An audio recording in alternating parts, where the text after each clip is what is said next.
Number olen esikõnimete kasutajate liidust.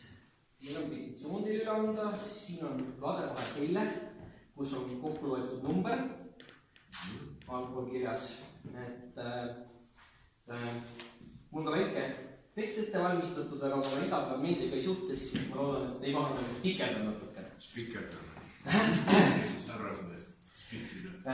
Riigikogu menetluses on 2 seaduseelnõud, mis puudutavad sügavalt neid tuhandeid endisi suitsetajaid, kes on oma ohtliku harjumuse asendanud vähemalt 95% ohutuma alternatiiviga ehk e-sigaretiga. Oleme koostanud Riigikogule kollektiivse pöördumise, mille elektrooniliselt antud toetusallkirjad on juba erastatud. Täna tuli ka meil mul selle kohta.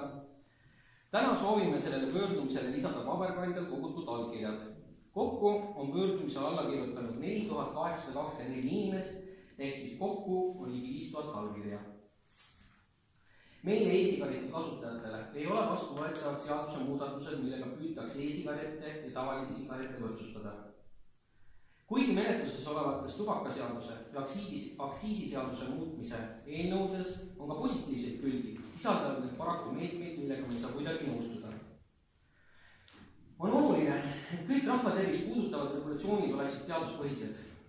On muret valmistav, et praegu kavandatavate muudatuste tegemisel ei ole arvestatud arvukate teadusuuringute ja raportitega, mis käsitlevad e-sigarette kui suitsetamise ohutumat alternatiivi ning kahjude vähendajat. Praeguste plaanide kohaselt on kavas keelata e-sigareti müük e-poodides. Selle muutuse tulemusel väheneks drastiliselt e-sigarettide kui vähem kahjuliku alternatiivi kättesaadavus, eriti väljaspool suuremaid asulaid. Plaanis on lisada e-vedelikele aktsiis, mille tulemusena muutuks e-sigarettide kasutamine kallimaks kui suitsetamine. Selle kõige tulemusel suureneks suitsetajate arv. Leiame, et osad kavandatud muudatused seavad otseselt ohtu ka veipijate tervise. Näiteks on plaanis suunata veipijad suitsuruumidesse. Seejuures on eiratud asjaolu, et e-sigaretide arendamisel ei eraldu keskkonda suits, vaid kahjutu aur. Väga tõsine ohukoht on e-vedelike maitsete keelustamine. Praegu kasutavad enamik veipijatest erinevaid maitseid ning kui need ära keelata, tekitatakse soolne olukord mustale turule. Kontrollimata e-vedelike kasutamisel võivad veipijad oluliselt kahjustada oma tervist, kuigi nad on just vastupidisele teele pöördunud. Juhime tähelepanu, et hetkel kehtivate regulatsioonidega tagatakse müüdavate e-vedelike ohutus ja vastavus normidele. Täna ja siin pole meil piisavalt aega, et rääkida põhjalikult uuringutest, mis tõestavad, et e-sigaretid on hästi toiminud suitsetamise mahajätmise ja kahjude vähendamise vahel. Piisab vaid sellest, kui nimetame ühe olulise raporti, mis on koostatud Inglismaa kuninglikku arstide koja poolt, mis tugineb 400 erineval uuringul ja millest järeldub, et e-sigaret on vähemalt 95% vähem kahjulik kui tavaline tubakas. Täna ja siin aga saavad tuhanded Eesti veipijad seda teile kinnitada oma allkirjadega.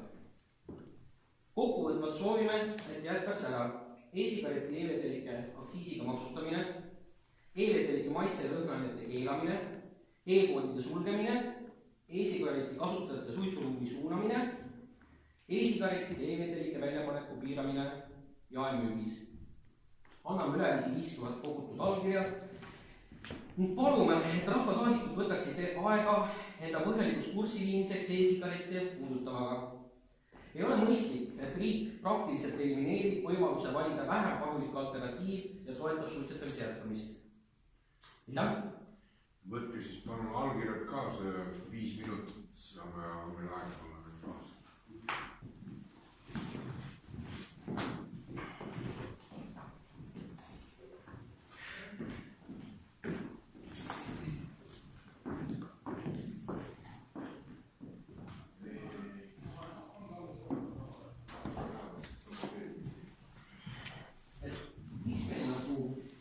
Teadma peaks, ma räägin teile, mul on teile üks küsimus ka. Nii?